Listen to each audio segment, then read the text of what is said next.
Also enhancing freedom, prosperity, and cultural diversity. And whereas State Law RCW 43376 directs the governor and state agencies to establish government-to-government relationships with Indian tribes in order to enhance and formalize working relationships with the tribes through collaboration and consultation. And whereas State Law RCW 28A 320170 mandates the teaching of tribal history, culture, and government in common schools, which will contribute greatly to improving schools' history curriculum and enhance awareness for a better cultural understanding. And whereas Substitute House Bill 1356, prohibiting the inappropriate use of Native American names, symbols, or images as public school mascots, logos, or team names, was signed into law on April 26, 2021, thus removing harmful stereotypes and barriers to racial equality, cultural awareness, and equitable education. And whereas the state of Washington has designated the Friday immediately following the fourth Thursday in November as a state legal and school holiday known as Native American Heritage Day. And whereas Washington joins other states across the nation in celebrating Native American Heritage Month, honoring the unique heritage of this continent's first people and reaffirming the commitment to respect each tribe's sovereignty and cultural identity. Now therefore, I, Jay Ensley, Governor of the State of Washington, do hereby proclaim November 2022 as Native American Heritage Month and November 2022 as Native American Heritage Day in Washington, and encourage all people in our state to join me in this special observance. Signed this 10th day of October 2020, Jay Ensley. Thank you. Good. Okay, so we have some information to share about with you about our most recent conference week, which was just at the end of October, and you can see by school their attendance rates, and it's a percentage of families that attended conferences. You can see that at Kamiak they're at 95.3%, with one grade at 99%, so that's exciting. Awesome. Franklin at 96.8%, with third grade at 100%. Jefferson at 88.5%. Sunnyside at 98.2%, with 100% in 3 grades, kindergarten 4th and 5th. And LMS, their percentage was 67.3%, but we typically do see a decline in percent of participation at middle school. So I think that that's something to feel really good about, that our schools are working hard to get to our families. We had the option this year for families to be able to attend virtually. If that was the only means to have the conference, then that was what our way to get to families was. So I think that that's really what contributed to that high rate of attendance. Also, schools are great about getting the word out, connecting with families, and making sure that we have that. And then you can see, there were just a lot of staff available to parents during conferences, and I think we've just worked on getting it better and making it a meaningful experience. Sometimes there are some challenges with reaching families and ensuring that we get a hold of them and things like that, and so sometimes that impacts it, as well as sometimes families choose to take that week and be on vacation. We're just looking at middle school. They're really looking at what are some possible solutions to increase their number of families to attend. And then you see average attendance rates. This is average school attendance rates. So you can see that we are in the 90s, which is great, with our highest rate of attendance at Sunnyside. Oh, they're not here anymore. Kelly is. I stayed here. So you can see, and these numbers are not arrived at easily. This is office staff and our administrative teams that really work to figure out where our kids are and making sure that this is accurate, as well as great communication between teachers and families. And then graduation rate, you can see class of, this is what percentage of students have graduated in 4 years over time.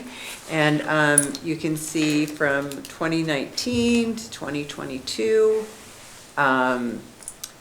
that's our graduation rate. We believe that that number it's actually changed even since this slide was written, because we've had, just last week, I think that Justin shared with you, they had another student graduate from last year. So that the number will continue to increase over time. So that concludes the superintendent's report. Thank you. So next we go on to program reports, and our first one is the 2022-23 PHS Student Ambassadors in a Pullman High School Showcase.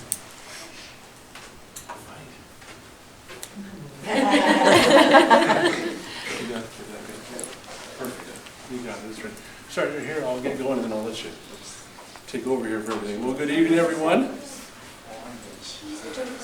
I'll get you over here in just a second. For our showcase, we thought it'd be great to showcase our student ambassadors. And our student ambassadors, I think you've heard about them before. We've been going for a couple of years now. A few years ago, Dr. Maxwell came and said, hey, I saw something another district was doing. I think this would be a really, really slick idea. And so we kind of put this in place. And how student ambassadors work is it is students that go through a bit of an application process to be an ambassador. They fill out an application and have to kind of get statements from either peers or teachers. And then we go through and review those and select folks who will be a good fit for the program. We started with just juniors and seniors when we first did the program, and then have added as we've gone on from there. And I'll let everybody introduce themselves when they come up and do their presentation. A goal of the ambassadors is really for us to be kind of a conduit of information from our student body to the admin onto the district, and who better to hear from than our students for issues that are going on in the building. Ms. Hodge has helped us a ton with this too. Has been a big part of, yes, there's a big part of our meetings the last couple of years as well. Through our student survey with our ambassadors, we were meeting during collaboration in the past couple of years, and so that was kind of on a Wednesday, hit and miss here and there. And now that we have collaboration weekly, we got some feedback, and the group actually decided that they'd rather meet for a little bit shorter time, but bi-weekly. So we're gonna meet every 2 weeks here. Once we've gotten going, we've added a new student, which is wonderful. And we've worked on things from, I won't take all the light here, but things that started out really simple. When we first started, it was, well, the lines for warming up my lunch are really long, so we got some more microwaves, right? And then now they're digging into stuff that I'll let them share about. That's getting really big, and we're collaborating with WSU a lot. And actually, we just got invited. I don't think I shared this yet because it's been since we've met last, but invited to take part in a podcast with WSU about what they're doing and moving forward. So that'll be really cool. So I will turn it over to the ambassadors. We have just about 2 per grade level. We've got one in a couple spots. One of our ambassadors moved, and we have a new freshman this year that we're excited for. So I will turn it over to the team and let them take it from here. Thank you, Mr. Yes. Good evening, everybody. We are Pullman High School Student Ambassadors, and tonight we're going to present to you about what our purpose is here and what we are doing this school year. Please go on to the next one. Are we just going to, okay. Well, hold on, first of all. I will start off this introductory section. My name is Dominique Leonard Heidenreich. I'm a senior ambassador, and the reason why I joined the ambassadorship is to improve student life at the Pullman High School. I'm Marissa. I'm the other senior student ambassador. This is my 3rd year as an ambassador, so I've seen you guys on Zoom before. It is great to finally see you in person. And I'm just looking forward to continuing to be that bridge between the administration and the students. Hi everyone, I'm Tiani and I am the junior ambassador. The reason I became an ambassador is because I just want to give back to my school and to my community, and I love being involved in general, so I'm just very excited for this year. I'm Cecilia and I'm a sophomore. This is my 2nd year as a student ambassador, and I wanted to be a student ambassador to help make a change and be more involved with our school and make it a better place. I'm Audrey Chan. I'm also a sophomore, and I wanted to be a student ambassador to help represent some of my fellow students' feedback to the school board. Hi, I'm Jade, and I'm the freshman student ambassador. And I chose to be an ambassador because I was going to acquire more leadership skills and be able to collaborate with other students and talk about issues that concern our school.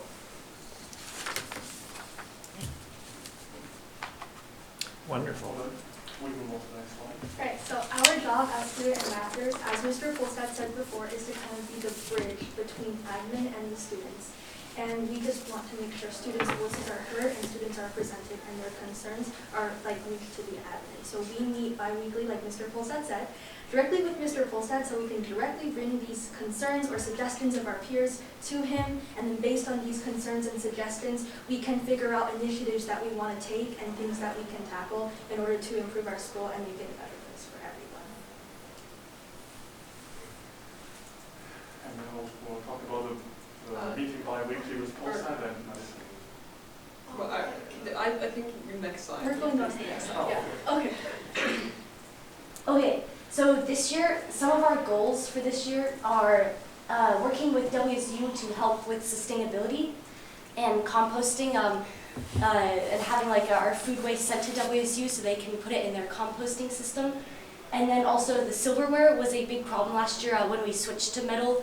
A lot of students were throwing their silverware away, the metal silverware, which was bad, so we eventually ordered caps or tops to put on the trash cans, and that would grab the metal utensils, they wouldn't be thrown away.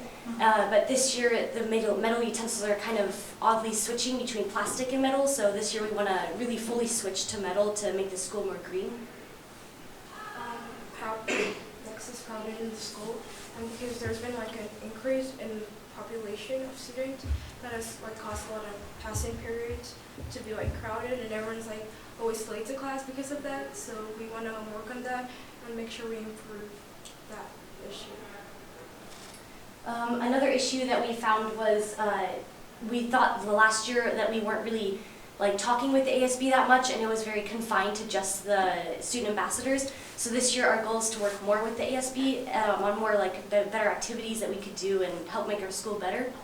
And another issue that we found recently with the sexual assaults that were coming out online, and students coming out and saying that they've been sexually assaulted and weren't quite feeling comfortable in our school, and talking with the counselors. So we wanted to try and make our school a safer place where people can feel more open to talk to teachers and try and get help.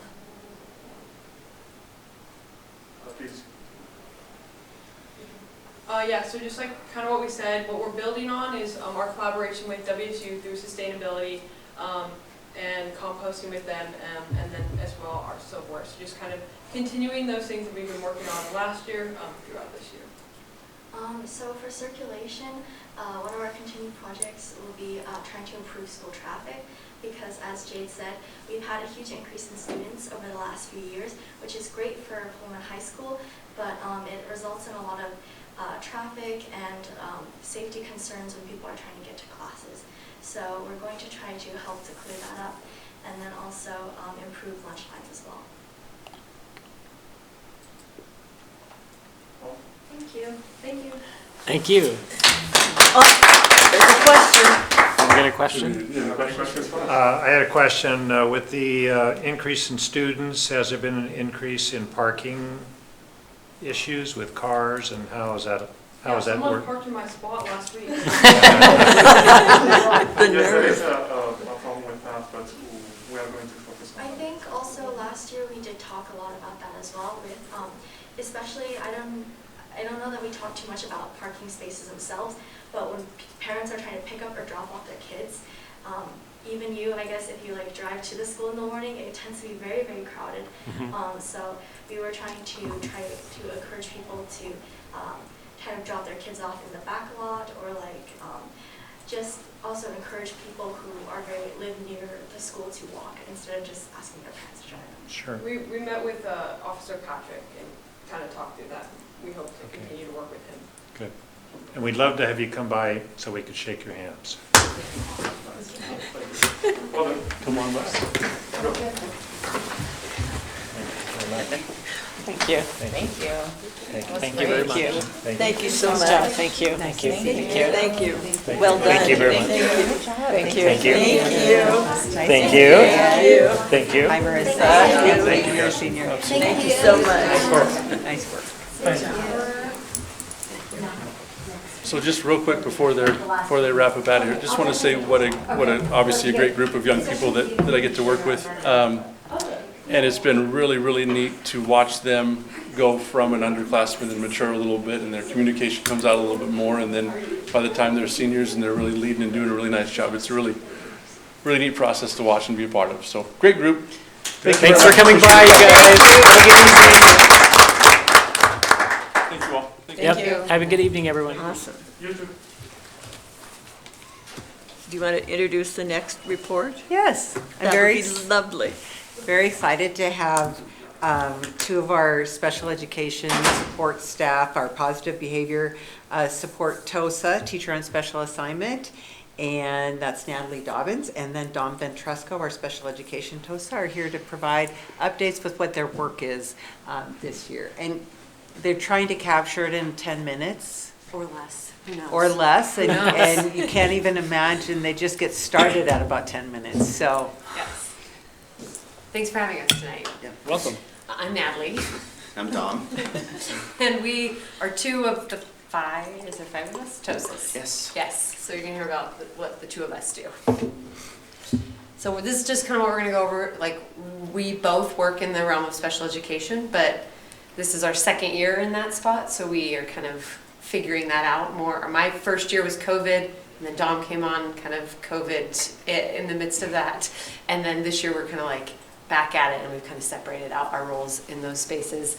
And what have we been doing, and then what do we plan to do the rest of the year?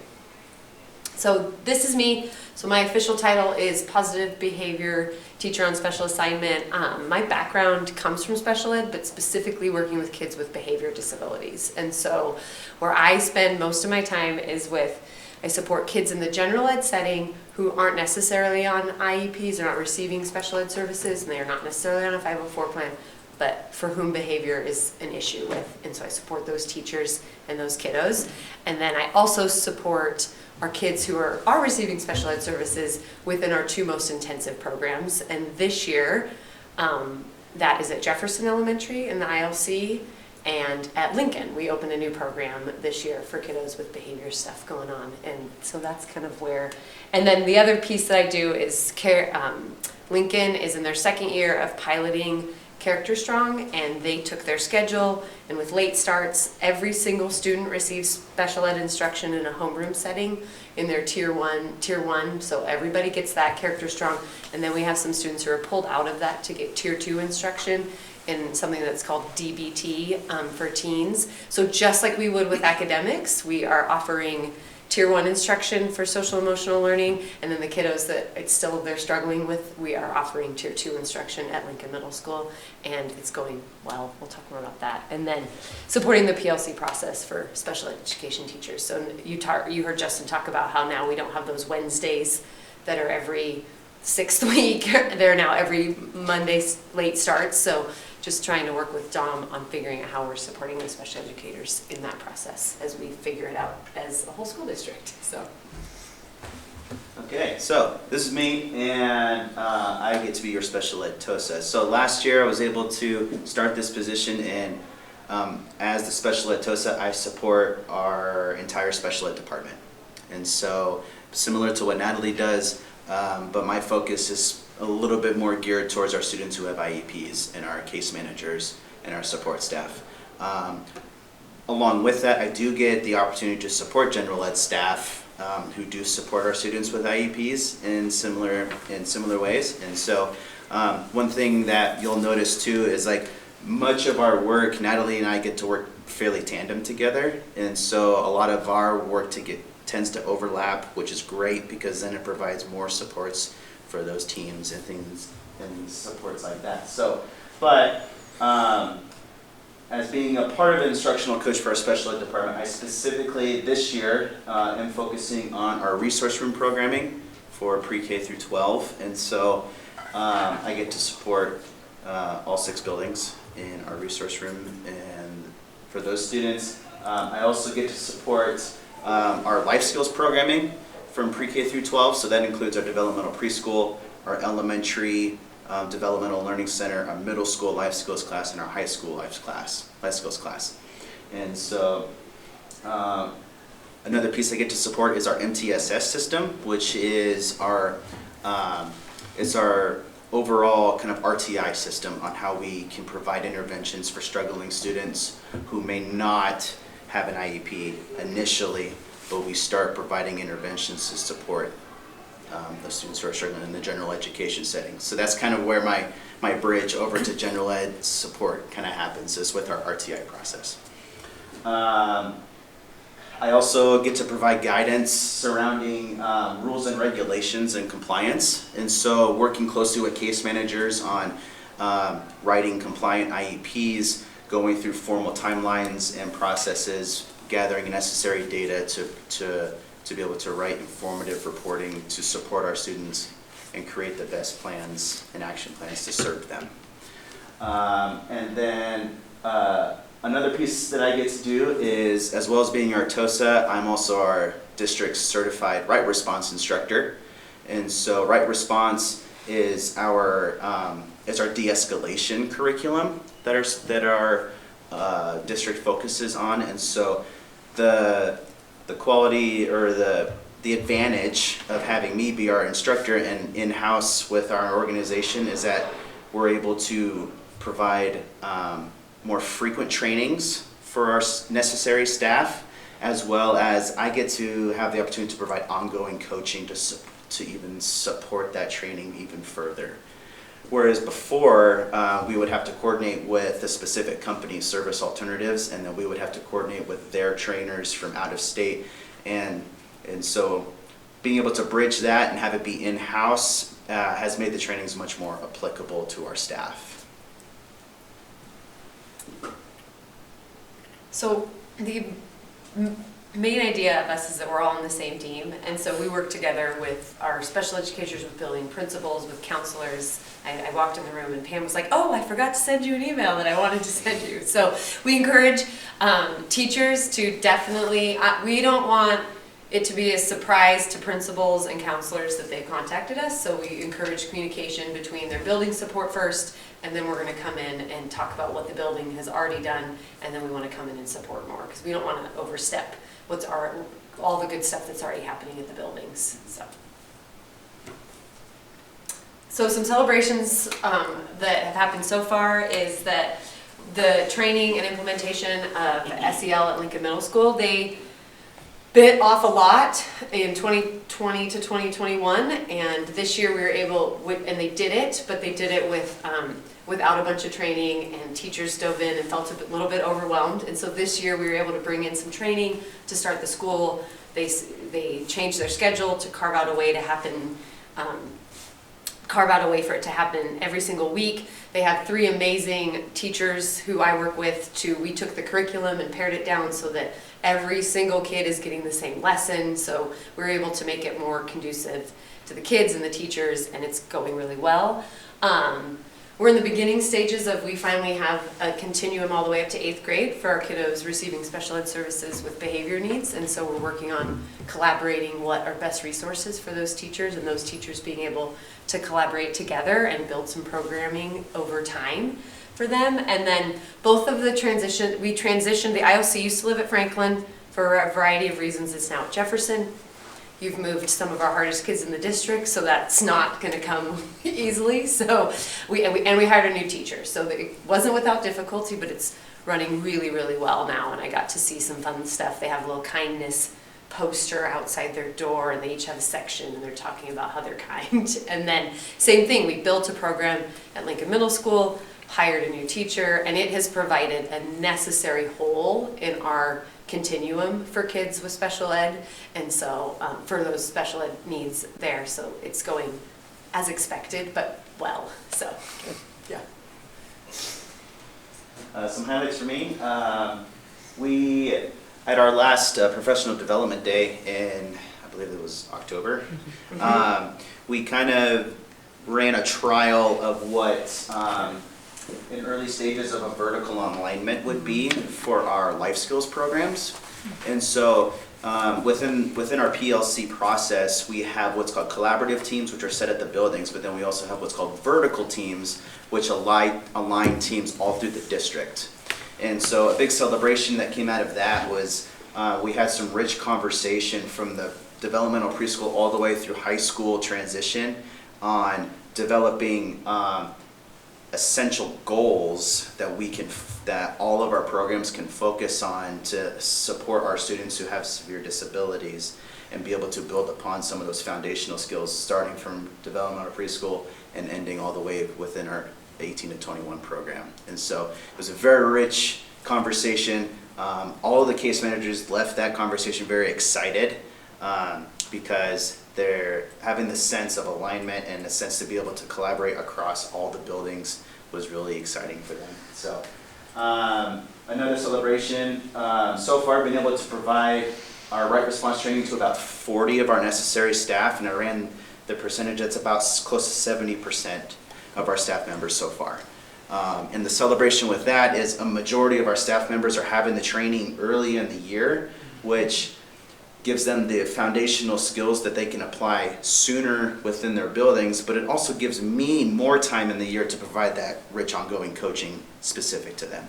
And so that's another great success. And another one, along with Natalie, we've been teaming this a lot, onboarding 4 new special ed teachers to our department. And so 2 of them supporting our behavior programs. So like Natalie said, new teacher at our elementary level, new teacher at our middle school level. She's been able to support onboarding them within our department. And then I've been able to take a focus on 2 resource room teachers at our elementary level as well. So, yeah.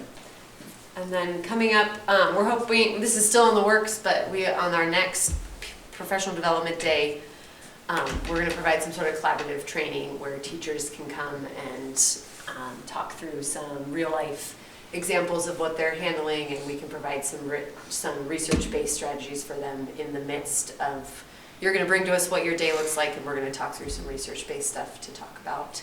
And then along with that, throughout the year, next slide, you're fine. Dawn will keep doing right response training. We'll have ongoing classroom management trainings, ongoing support for new teachers, and then we're in the classrooms coaching, observing, being team members for students and teachers and families. So that's us. Any questions? Standing. Sounds like you're keeping busy. We are. It does. I think Allison has a question. Yeah, sure. Yeah, I mean, it's more of, I guess, a suggestion for like a future work session topic, because we can't begin to dive into this, but it's so exciting what you're talking about, because it was a few years ago when we were just beginning to talk about having an SEL curriculum at all, and teachers had been asking for one, but we didn't really have one. And so now we have one, and we know we have report cards that sort of hint at SEL grade level standards. And so eventually, as a school board member, I would love to hear about topics like, across our student population, how many are meeting standards in SEL, how many might be below or significantly below standards. It was a big aha for me to hear that you have behavior issues that are completely distinct and separate from special ed. They're just behavior issues, because we don't talk about that very much. We talk about teaching and learning, but we don't talk about the behavior kiddos element. who are not identified, and it would be appropriate to identify them. And so special ed, yeah. that's the part, like, I'm not gonna ask you about numbers today, but Yes. I do think Yes. in the future, we need to know, we need to anticipate our programmatic needs as a district for spaces, numbers, you know, all that fits in. So this is a terrific start to what will become, I'm sure, a much bigger topic. Yeah. But Yeah, thank you. Yeah, thank you. Well, I just had a comment as well to kind of go along with maybe more time at a workshop. That would be great, because I think we interface with the community a lot, and our constituents are actually the families. And you mentioned families and how you integrate them into the program. So it would be good to hear how that is being done, so when we get people inquiring, we can give them your number. Your name. Don't do that. But I know, I think it just allows us to understand better how the system is working, so that when they, not necessarily blindside us, but inquire, we can give them some valid information, feedback back. Yeah. So, Absolutely. Yeah. okay? Yeah. I try to, like, when you mentioned when we started, I know Dawn was last year, but like, I can't remember our work before them.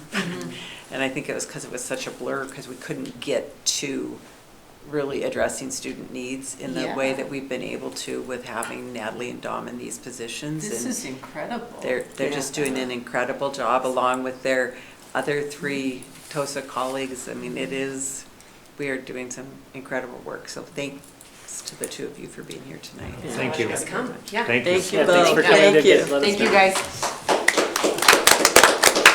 Hey, Susan. Susan, I think I passed my pen down on accident. Can I get that back? No, I passed your pin down. Yes, you did. I did figure that. Did you think I was like, we're really attached to that. Well, next we come to an exciting part of our agenda. The highlight of the Tonight's evening. The highlight of the I evening. think we should, Our- Courtney made the biggest mistake making me last.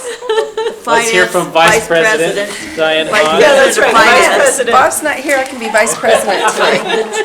We're going to be in such trouble. This is the year-end finance report from our finance director, Diane Hodge. Okay. So, I hope y'all read the 173-page F-196, so this should be really quick.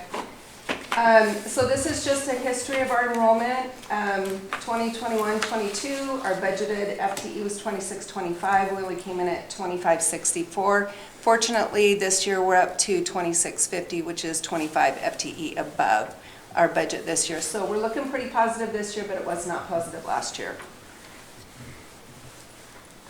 This is probably the most important topic of the F-196 and how we finish up. Our ending fund balance was $6,159,000, which is a 15.51% ending fund balance. The only reason it was at 15.51% is because we did receive $930,000 ESSER stabilization money. That's one-time money. Otherwise, we would have been at 13.19%. So that stabilization money helped us quite a bit. We didn't get that till July. And then here's our 2-year revenue comparison. This is where our revenue comes from. Local tax, 13.21%. The majority is from our apportionment. You can see our federal money is 14.44%, which is pretty much a lot of the ESSER money. And then I'd like to give a description of expenditures by program, regular instruction, support services, compensatory programs, just so people understand what that entails when I go on to the next slide. So this is our expenditures by program. As you can see, our regular instruction, which is classroom instruction, is 51% of our expenditures. Then we have special ed and support services. Again, support services, transportation, food service, district-wide support, maintenance, technology. And expenditures by activity and what that includes. And then again, I just want to point out instruction is our main activity, 73%. So pretty much the majority of our money goes into the classroom. And then of course you've got operations, which is the next highest, and again, maintenance, transportation, food service. And this is expenditures by object. So our biggest expense is certificated salaries at 45%. So I want you to, if you add the payroll benefits, benefits and taxes, certificated salaries, and classified salaries, we're sitting at 85% for salaries and benefits, which is high. We like to be around 80%. But we did keep additional teachers for learning loss due to COVID. So that might go down a little bit next year. And this is just composition of our general fund balance, our beginning fund balance. The non-spendable fund balance is our food service inventory, our unassigned fund balance, and the 7.5% minimum fund balance, which is based on board policy. I do want you to note that's almost 3 million, and our payroll currently is sitting just a little over 3 million. Capital projects. You know, we did not have much going on. We finished the LMS renovation, transportation cooperative, our tech levy, and then just preventative maintenance projects. It's nice to see that going down because then we're just not inundated with AP for capital projects. Debt service just services our debt service, our bonds. ASB, student funded. So the majority of that's Pullman High School. And then by school and the elementary level, that's pretty much their 5th grade camp funds that are sitting in there. Transportation vehicle fund is pretty much revenue from depreciation, and then we had revenue from the electric bus a few years ago. Questions? See? How do you make that look so easy? Yeah. Thank you, Diane. Thank you. Do you have an equity update? That would be next. It would be very brief. This week we had 6 staff members at Professional Learning Communities Institute in San Antonio. We wanted to expand the number of team leaders at the elementary level who were able to attend, and so we've had them there along with Grace and then Kristen Robinson, one of our TOSAs who was not able to attend in the summer. And I just sent an email to principals yesterday letting them know that we are looking to take a team to Seattle in July to that institute. And funny thing is, I sent that email and then I look at an email that I got from Grace that listed some of their observations from the week. And one of them was, I thought repeatedly from several, I need more of my colleagues to go to something like this so that they can hear about the research and experience that. So I was really pleased with how that just kind of worked out. So that's my update. Thank you. Thank you, Rebecca. Next is the public comment part of our agenda. This is the section of the agenda for anyone wishing to speak before the board, either as an individual or as a member of a group. Those who would like to provide public comment must sign in on the public comment sign-in sheet. Individuals addressing the board will go to the microphone and state their name and address prior to presenting their comments. Individuals will be called on to speak in the order in which they signed up. The board will listen and may offer clarification, but will not discuss the topic at this time. The board may consider moving the topic presented to a future meeting date as a discussion item. We ask that you please keep your comments civil and respectful and limit your remarks to 3 minutes. And individual speakers may not gift their time to other speakers. We have no one signed up, I don't believe, so we will carry on next to the consent agenda. Though we do welcome public comment and anybody wanting to talk to the board about things, this is the chance to do it in the public comment section of the agenda. We have it on part of every agenda, so we welcome that.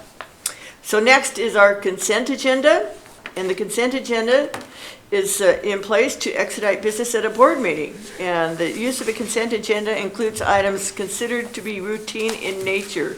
Any item which appears on the consent agenda may be removed from the consent agenda by a member of the board and voted on separately. The remaining items will be voted on by a single motion. Tonight's consent agenda consists of minutes of the October 26th board meeting and the November 2nd work session, a personnel report, transfer request, warrants, the Perkins grant application, ASB fundraisers, and professional services contracts.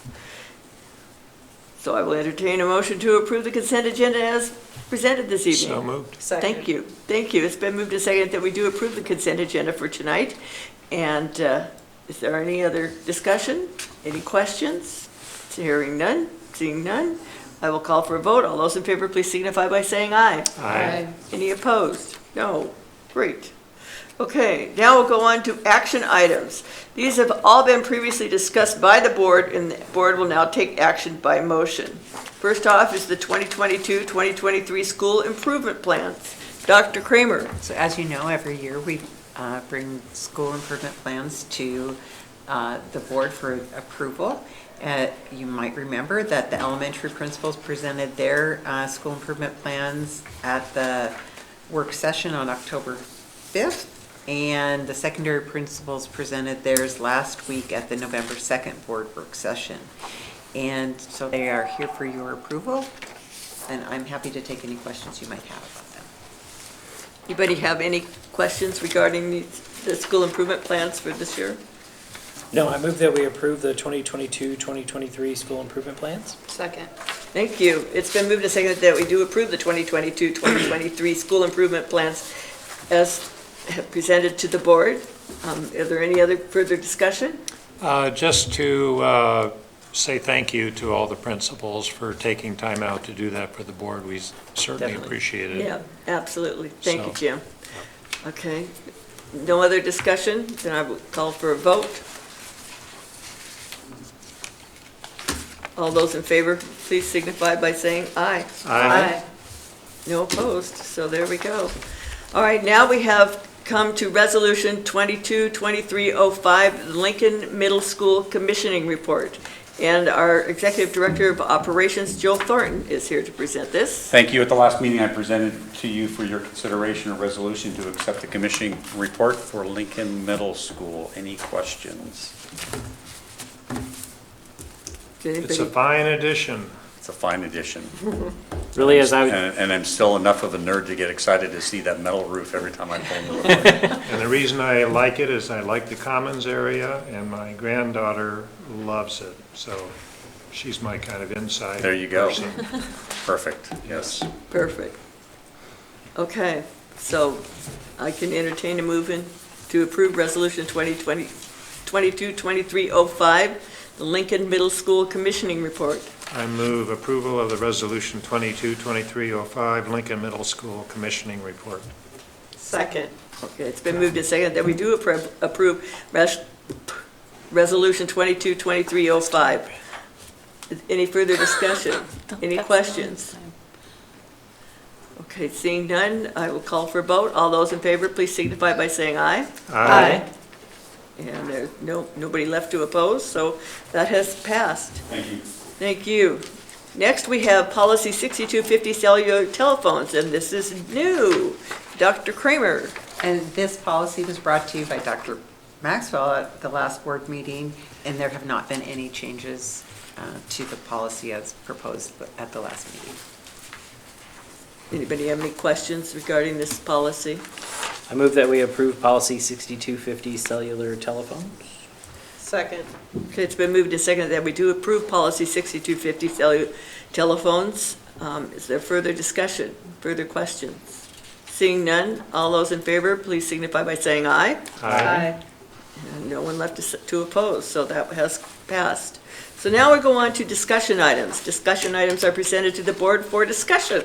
If they need action, they will be brought back at the next meeting. First of all is Policy 2140, Comprehensive School Counseling Program. Dr. Kramer. Okay, the Comprehensive School Counseling Program comes to you to align with what we know to be best practice in school counseling. And last year, in the spring, we brought to you a draft of a comprehensive school counseling program plan. As we're making some adjustments and adhering to best practice, we brought the plan forward. And when I take a look at the policy, I see the plan.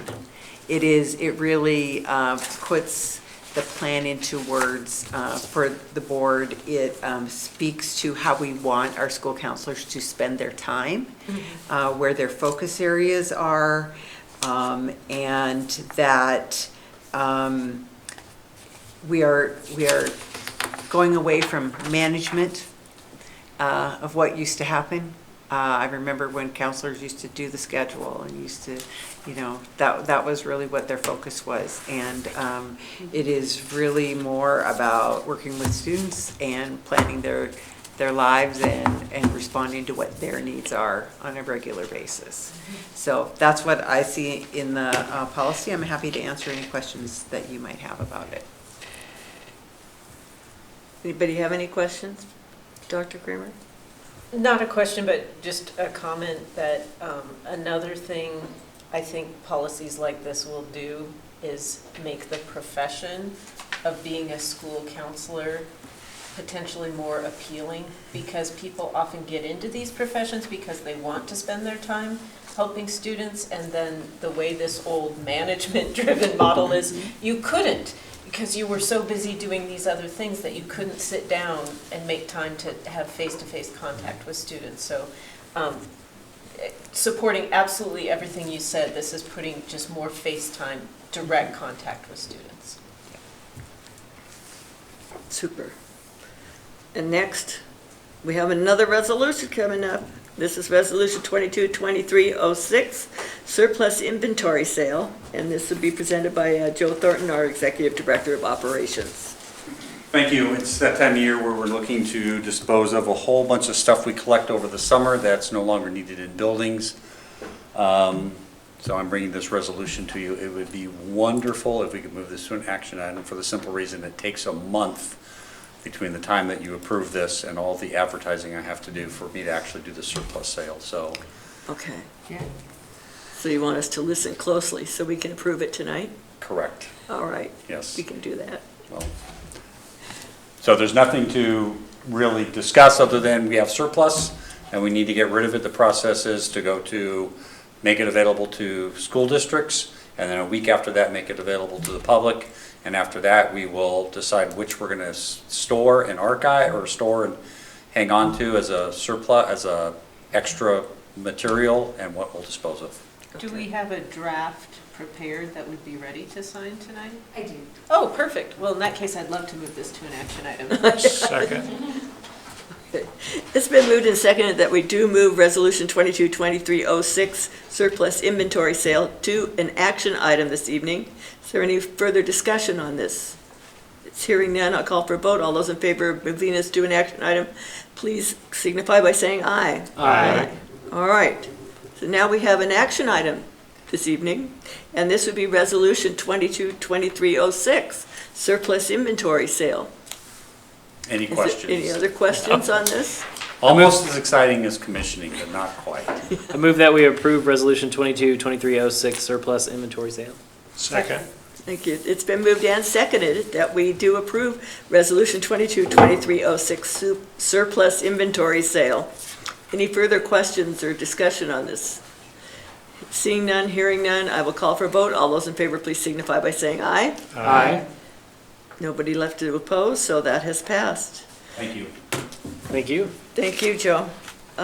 Next on our agenda are just simply informational items, including administrative requirements update, the voucher audit and community update board schedule, board calendar, current enrollment information, professional learning communities, procedures, Pullman promise, and the October policy and legal news.